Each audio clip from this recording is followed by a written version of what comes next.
Le son aérien de ce carillon est une introduction qui vous invite à un rendez-vous avec vous-même pour retrouver cette fluidité avec vous-même, en vous-même, et vous reconnecter à la joie. Tout au long de ces quelques minutes, je ferai des suggestions formelles et je vous proposerai des représentations. Vous êtes libre de les modifier, les adapter en fonction de votre expérience du moment, car seul vous savez ce qui est utile pour vous. Vous êtes libre de voyager à l'intérieur de vous, où vous le souhaitez, vous êtes libre de toute contrainte. Je vous proposerai aussi des moments de silence pour vous permettre de vous engager dans cette pratique de la manière qui vous convient le mieux. Ce rendez-vous commence par le son d'un gong et se termine par le mouvement éolien du carillon. Alors, à vous de jouer. Cette histoire commence comme toutes les histoires. Il était une fois dans un autre espace et un autre temps, une forêt magnifique, luxuriante, où respiraient des arbres. Les uns étaient lancés, prêts à conquérir le ciel, les autres plus trapus, avec une ramification plus dense et en rondeur. D'autres étaient encore arbrisseaux et prenaient leur temps en toute tranquillité pour s'enraciner dans le sol et prendre de l'altitude. Et d'autres encore. L'écorce de certains était lisse et pour d'autres plutôt lisse rugueuse. Et une organisation animait cet endroit unique, énergique, ressourçant. En cet automne, des feuilles jonchaient le sol d'un habit multicolore. Des couleurs telles que le jaune, le rouille, le marron, le rouge, et d'autres encore. Et le vent provoquait un spectacle aérien tout en douceur. Et là, le temps se déjouait de ce rythme poétique où ces éléments virevoltent d'une grâce audacieuse et naturellement audacieuse. Cet envol en toute grâce, signe d'une période de repos bien méritée. Car le tronc et les branches sont isolés par l'écorce. Et pendant ce temps, les racines restent dans le sol et en cette période, les feuilles proposent un balai de forme ovale, ronde, cordiforme, lancéolée, palmée, falciforme, auriculée et une danse subtile, légère entre le vent, ses feuilles, ses arbres. Une protection pour tous ces arbres. Dans cet espace, dans cet environnement, une flore, une faune, avec des animaux de petite taille qui rampent, d'autres crèvent, d'autres volent, et d'autres encore. Chacun trouve son espace et chacun joue son rôle, certains en groupe, d'autres plus solitaires. Et dans ce lieu, dans cet espace, un écureuil qui se savoure de glands, de noix, et à d'autres moments cache certaines victuailles qui sont oubliées. Un oubli immédiat comme lorsqu'interrompu, au milieu d'un geste, les souvenirs disparaissent de ce qu'il faisait et que l'esprit conscient sait qu'il peut collaborer en distrayant à chaque fois que nécessaire et qu'un oubli se fait et les choses se passent sans qu'on s'en aperçoive. On peut oublier de se rappeler cette sensation de besoin désagréable, elle peut s'estomper dans le passé comme une lumière qui baisse graduellement et vous pouvez la laisser s'éteindre. De petite taille, son plumeau roux se peint dans les couleurs automnales de cet espace, de cet écosystème. Et il joue toute la journée à consommer des fruits secs et à en cacher d'autres, qui donneront d'autres arbres, à sa grande surprise, au fur et à mesure que les années passent. Et cet écureuil, au nom étrange de Sonchou, se déplace à allure vive, rapide, et connaît bien l'histoire de ses ancêtres. Ses ancêtres qui étaient accusés, tour à tour, de représenter le diable dans certaines civilisations chrétiennes. À bien y repenser, quelle défiance et méfiance de sa propre nature. Parfois, Sonchou est amoureux, parfois moins amoureux, d'autres fois pas, et ainsi va la vie qui est un changement perpétuel et la vie s'écoule. Agile, vif, il saute de branche en branche et en été les herbes viennent dire bonjour à ses coussinets. Il monte au sommet d'un arbre et descend la tête la première. Il collecte ici et là des fruits, et puis, à d'autres moments, Sonchou somnole. Et à d'autres encore, il rêve d'autres contrées, d'autres paysages, de cette indépendance qui est la sienne. Et parfois, il se surprend à courir, sauter dans les arbres, juste pour ressentir la sensation de ce déplacement au niveau de ses pattes, ses joues, et écouter les bruits de ses pattes sur l'écorce. Un jeu pour lui qui lui donne une impulsion, la sensation de vibrer. Et puis ce jour, et pourquoi ce jour et pourquoi pas un autre, il ressent un danger, un quelque chose de légèrement différent qui amène le silence dans la forêt. Un quelque chose de palpable. Là, juste là, imminent, déconcertant, son cœur s'accélère, ses sensations sont au paroxysme, sa boussole interne se déboussole, un quelque chose qui s'ébruite là au creux de son ventre blanc. Sonchou se raidit, s'immobilise, écoute avec les yeux de son esprit, et là les bruits cessent de s'ébruiter, et il perçoit un mouvement dans les airs, un quelque chose avec un mouvement de bas en haut et d'air froissé. Son vieil ami, désami le rapace, avec ses yeux perçants, son bec acéré, ses grandes ailes, est en route. Il se dirige au cœur de la forêt. Le sang de Sonchou ne fait qu'un tour. Il s'élance et devient écureuil volant. Il se déplace de branche en branche et son panache, l'équilibre, lui sert de balancier et de gouvernail à chaque fois. Son allure s'accélère. Il prend ses pattes à ses oreilles. La buse se rapproche. Sonchou se répète inlassablement un mantra.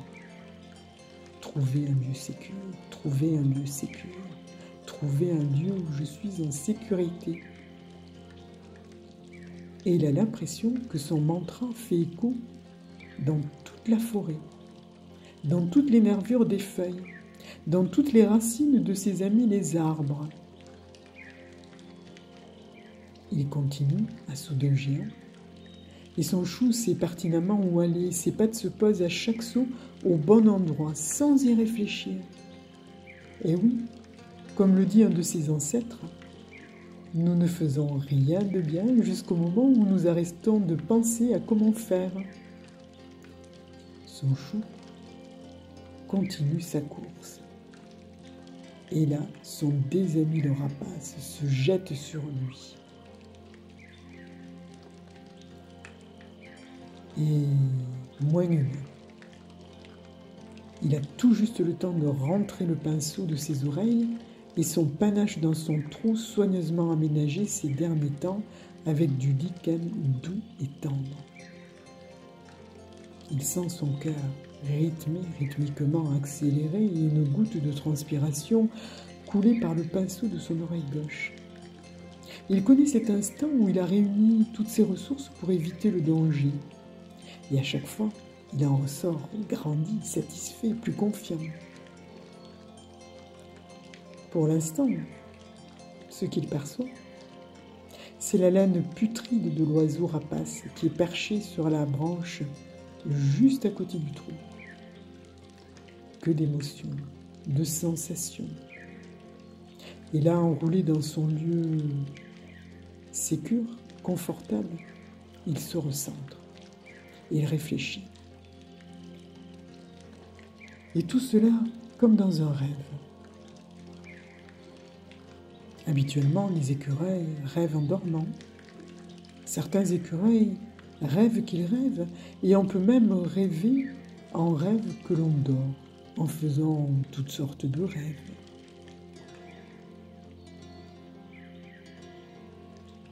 Et là, son chou ne sait pas si c'est l'arbre qui bouge ou si c'est son endroit sécure qui pousse l'arbre ou tout son être, tout son corps a la sensation de glisser dans un labyrinthe, dans l'ombre, une glissade, comme si un bouchon avait sauté, avec l'impression de voir une barrière s'ouvrir, et petit à petit le noir se transforme en une couleur lumineuse. Et comme un envers de décor, le décor se transforme, change et son chou se retrouve dans un endroit lumineux, à l'ombre d'un ginkgo biloba énorme, géant, le géant des géants. Son chou observe ses feuilles et se demande si quelqu'un lui fait une mauvaise blague, car d'habitude, c'est lui le farceur de la forêt. Des feuilles en forme d'ailes de papillon. Waouh! Une écorce craquelée, fissurée.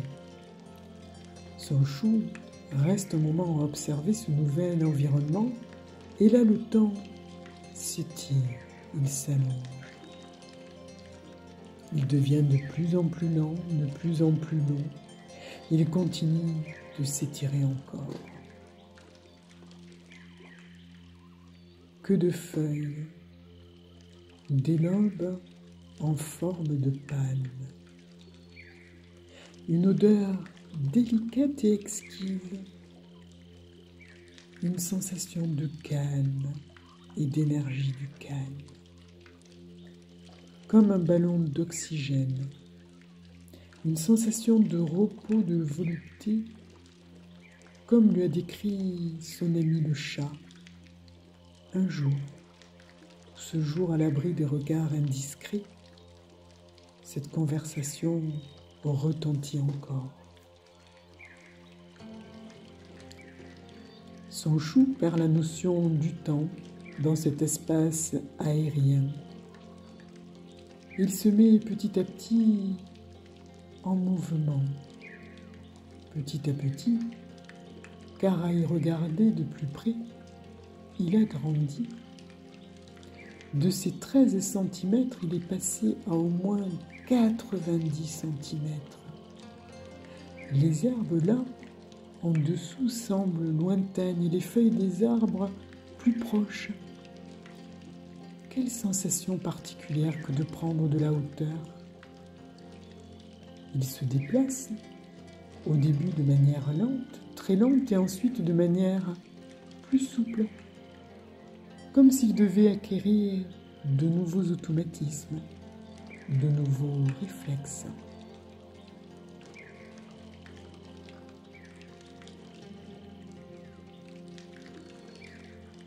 Et puis, là, sur le sol, un quelque chose qui ressemble à une noix. Il se rapproche et il se dit que tout compte fait, cela ressemble étrangement à un escargot. Mais celui-ci a quelque chose de singulier. Il ne rentre pas dans sa coquille, bien au contraire. Il étire sa tête vers le ciel, les yeux surpris et interrogatifs, et s'adresse à son chou. « Oh l'ami, tu es enfin venu? Je t'ai attendu depuis des êtres lumière et des ères lumière. » Suite à ce rêve, je ne sais plus si j'étais ici ou sur un autre continent. Tu m'es apparu et les animaux sages m'ont invité à me préparer à un grand changement. Les sages m'ont annoncé que ta force me permettrait de me mettre en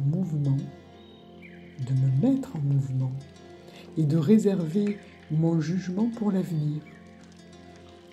Car force est de constater que je ne vois le monde qu'à travers le prisme de mes antennes et de mes yeux. Vous vous adressez à moi, répond Sonchou, ou est-ce un rêve? Car à l'ordinaire, vu l'escargot, vous vous carapatez dans votre coquille.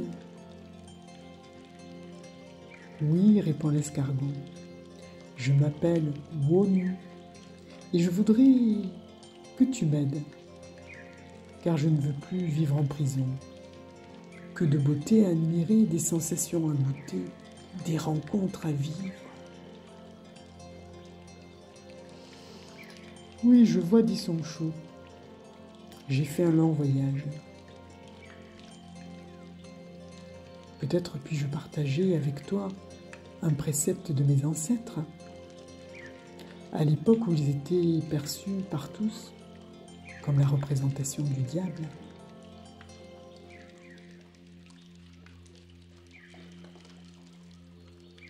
Ah bon? Vous les écureuils, qui êtes tellement désinvoltes, agiles, rapides, sans attache, qui savez déjouer les pièges, les embuscades?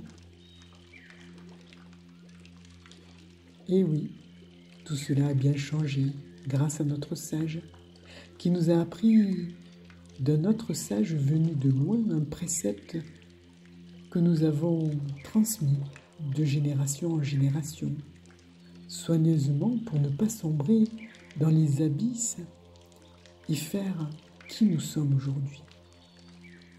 Mais es-tu prêt à recevoir ce cadeau? Oui, oui. Oh là, pas si vite. Pour me montrer ta volonté, je te propose de monter tout en haut de cet arbre et de revenir me voir quand tu auras terminé ton périple. L'escargot Wonu reste interloqué. J'ai déjà attendu beaucoup tes venues. Cela va me prendre des jours et des jours, ce périple. Sonchou lui répond, il suffit d'un geste, et un geste qui soit tout un geste, qui soit ta volonté réelle, un geste qui soit toi-même, car si ce n'est toi qui provoque le changement, qui ce sera? Wonu réfléchit, interloqué. Et au fond de lui, il sait que cet écureuil a raison. Alors, il se met en mouvement, en marche. Une ascension difficile, car l'écorce rugueuse du ginkgo ralentit la course de l'escargot. À ceci s'ajoute la chaleur et la faim. À de multiples reprises, Wonu veut abandonner. Il râle contre l'écureuil, pour qui il me prend. Et est-ce qu'il a encore d'autres injonctions, interjections à me proposer? Et puis finalement, le jour arrive. Wonu se présente devant l'écureuil. Il attend et ne dit rien. Et puis finalement, Sonchou prend la parole. Écoute bien, tends bien l'oreille. Rapproche-toi, encore plus près. Viens, rapproche-toi encore. Et répète après moi. La peur que j'évite se transforme en panique. La peur que j'affronte se transforme en courage. Répète après moi, mieux. La peur que j'évite se transforme en panique. La peur que j'affronte se transforme en courage. Répète encore une fois. La peur que j'évite se transforme en panique. La peur que j'affronte se transforme en courage.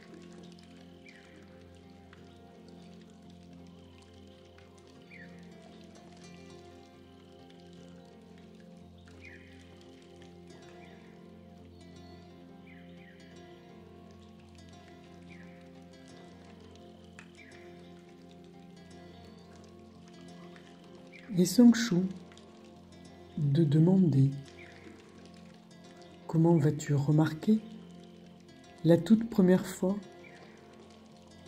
que tu te sens plus confortable, que tu te sens mieux, que tu transformes tes peurs et que tu réveilles toutes tes ressources. Quels sont les premiers changements que tu vas constater?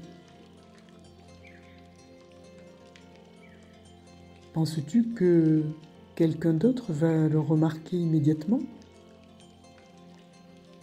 Penses-tu que quelqu'un d'autre va remarquer tous ces changements immédiatement?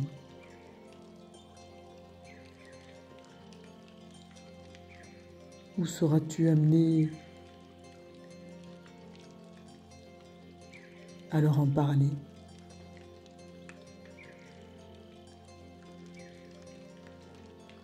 Ton esprit conscient va-t-il le remarquer? Ou cela prend-il un peu de temps à ton esprit pour remarquer ce qui arrive?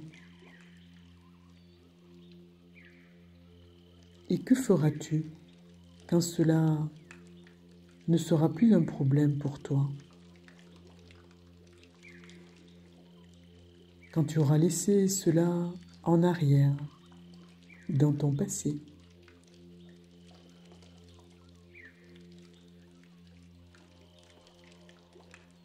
Et es-tu vraiment confiant dans le fait que ton inconscient est capable de t'aider à te sentir mieux?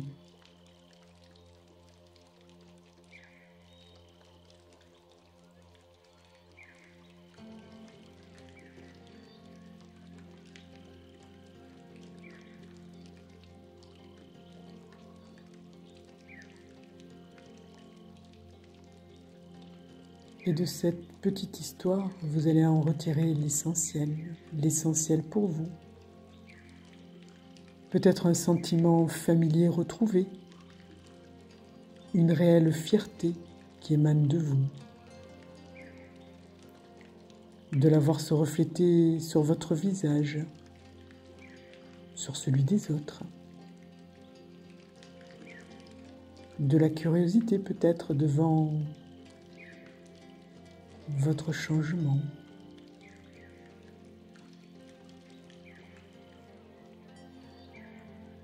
Et retrouvez là tout de suite une sensation, une odeur, une couleur ou une musique ou en lien avec ce moment. Cette sensation, cette odeur, cette couleur, cette musique ou toute autre chose, vous l'ancrez dans un coin de votre mémoire. De sorte que, instantanément, vous retrouvez votre refuge. Instantanément, vous retrouvez tout ce qui est utile pour vous. De sorte que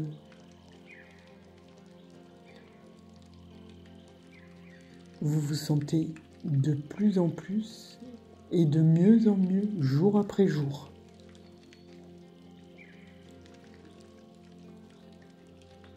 Et continuez le temps que vous souhaitez de vous déposer et d'intégrer tout ce que vous souhaitez.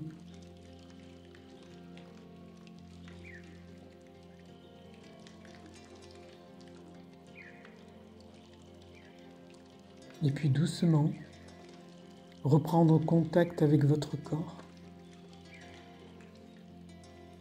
pour revenir ici et maintenant. Et vous étirez comme s'étire un chat qui s'étire au rayon du soleil.